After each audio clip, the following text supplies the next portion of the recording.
जी बिस्मिल्लाहिर्रहमानिर्रहीम। मेरा नाम है जी डॉक्टर मोहम्मद अदनान। तो सबसे पहले हम आपको अपने YouTube channel dairy farming and business plan पर खुशामदीद कहते हैं। तो आज बेसिकली हम आपके साथ एक प्रैक्टिकली केस डिस्कस करने जा रहे हैं जिसमें हमारी जो गाय है इसके थनों में से जो है वो ब्लड आ रहा है। तो हम आपको बताएंगे कि थनों में से जो ब्लड आता है, दूध के अंदर मिक्स ब्लड आता है, खून आता है, इसकी क्या वजूहत है, इसका आपने डायग्नोसिस कैसे करना है, कैसे आपको पता चलेगा कि ये वायरल डिजीज़ की वजह से है या किसी इन्फेक्शन की वजह से है या फिर इंजरी की वजह से है। उसके साथ साथ इसका लाइन ऑफ ट्रीटमेंट वो भी हम आपके साथ डिस्कस करेंगे।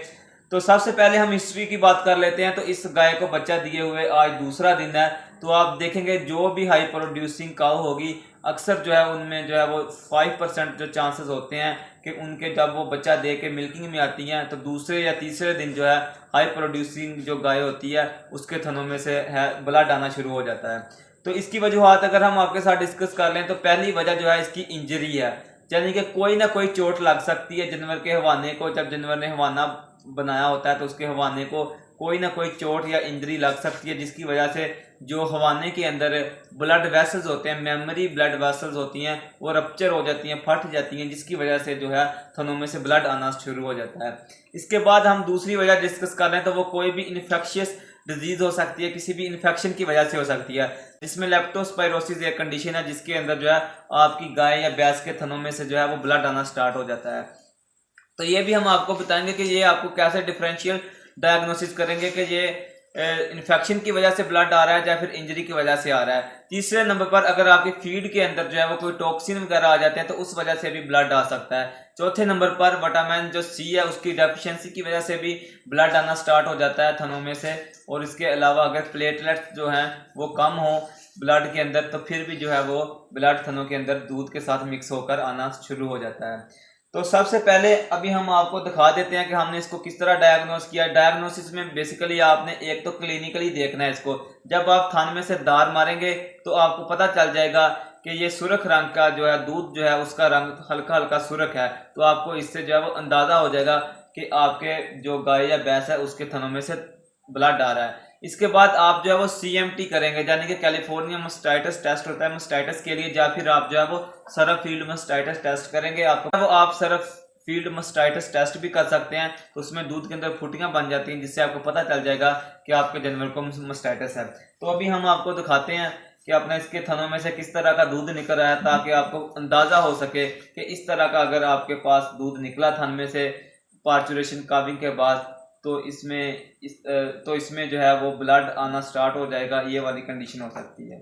अभी हम जो है इसके थनों में से जो है वो दूध निकालने लगे हैं। अभी आपको दिखाते हैं।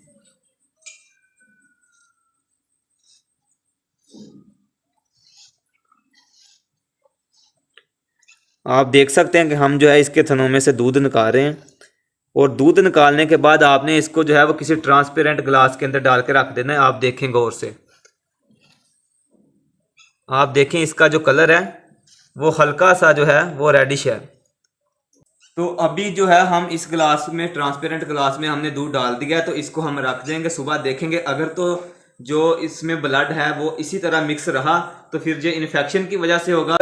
ब्लड नीचे बैठ गया, ऊपर सिर्फ दूध हुआ तो फिर ये इंजरी की वजह से है। आप इस तरह डिफरेंशियल डायग्नोसिस कर सकते हैं। आपने दूध को ट्रांसपेरेंट ग्लास में डाल के रख देना है 5 घंटे के लिए। तो अगर जो है वो ब्लड नीचे बैठ गया तो फिर ये इंजरी की वजह से है, किसी ट्रॉमा की वजह से है। अगर ये इसी तरह मिक्स रहा तो फिर ये कोई ना कोई इन्फेक्शन है जिसमें लेप्टोस्पायरोसिस जो है वो कॉमन है। तो फिर ये इन्फेक्शन की वजह से है। अभी हम आपको दूसरे थन का जो दूध है वो भी दिखाते हैं। वो बिल्कुल साफ है, इसमें सिर्फ एक थन में ऐसा है। लाइट मार लाइट। कोई नहीं।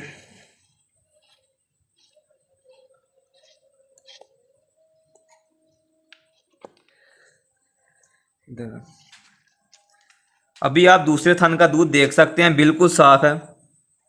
आप देखें इसका कलर आप नोट करें।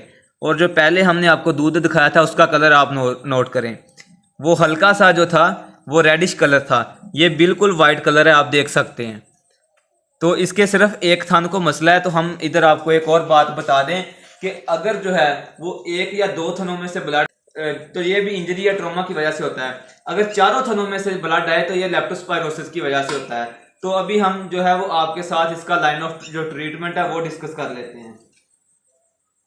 तो इसके लाइन ऑफ ट्रीटमेंट में सबसे पहले आपने जो है वो इंट्रा मेमरी इन्फ्यूजन देना है इसमें, जिसमें आप पेन बायोटिक इंजेक्शन का इस्तेमाल कर सकते हैं। उसके अंदर आप जो है वो एड्रीनालीन जो है वो 3 ml डाल के इसके थन के अंदर चढ़ा देंगे, या फिर आप किसी भी जो मस्टीजेट 40 जिस तरह ट्यूब है इंट्रा मेमरी ट्यूब का इस्तेमाल कर सकते हैं। उसके बाद सिस्टेमिकली आपने जो इसमें इंजेक्शन लगाना है वो आप PPSLA पेंसिलिन ग्रुप भी लगा सकते हैं। इसके अलावा लाइन ऑफ ट्रीटमेंट में सबसे पहले आपने जो है वो सिस्टेमिकली इसको ट्रांजामीन का इंजेक्शन लगाना है। ट्रांजामीन के आपने 4 एम्प्यूल इसको लगाने हैं, 20 से 25 ml आपने ट्रांजामीन इसको इंट्रामस्कुलर लगाना है। उसके बाद आपने जो है वो या तो PPSLA पेंसिलिन का इंजेक्शन लगाना है, या फिर आपने लिंकोस्पायरा का इंजेक्शन लगाना है। या तो आपने PPSLA का इंजेक्शन लगाना है, या फिर आपने लिंकोस्पायरा का इंजेक्शन लगाना है। उसके साथ साथ आपने जो है मेलफोन सी जो है इसको IV देनी है। 450 ml जो है वो IV मेलफोन सी जो है वो 5% डेक्सट्रोज के अंदर डालकर इसको IV कर देनी है। इसी के साथ साथ आपने जो है तो इसके बाद आपने जो है वो इसके थनों के अंदर जो है वो अपना या तो इंट्रा मेमरी ट्यूब मस्टीजेट 40 वो चढ़ा देनी है, या फिर आपके पास अगर वो अवेलेबल नहीं है तो आपने 5 ग्राम का इंजेक्शन लेकर उसके अंदर जो है वो 3 ml एड्रीनालिन डाल के महलूल बना के इसके थन के अंदर चढ़ा देना है। तो इसी के साथ साथ एक देसी नुस्खा है, आप जो है वो 250 ग्राम जो है वो हल्दी लेकर उसमें 1 किलो दूध शामिल करके वो आपने ओरली इसको ड्रेंच करवा देनी है। तो इंशाल्लाह 2 से 3 दिन के अंदर अंदर जो है वो आपका एनिमल जो है बिल्कुल रिकवर। उम्मीद है आपको आज की वीडियो अच्छी लगी होगी। अगर आपको आज की वीडियो अच्छी लगी हो तो वीडियो को लाइक भी कीजिएगा, शेयर भी कीजिएगा और चैनल को सब्सक्राइब भी कीजिएगा। तो आज के लिए इतना ही, हमें इजाजत दीजिएगा। अस्सलाम वालेकुम।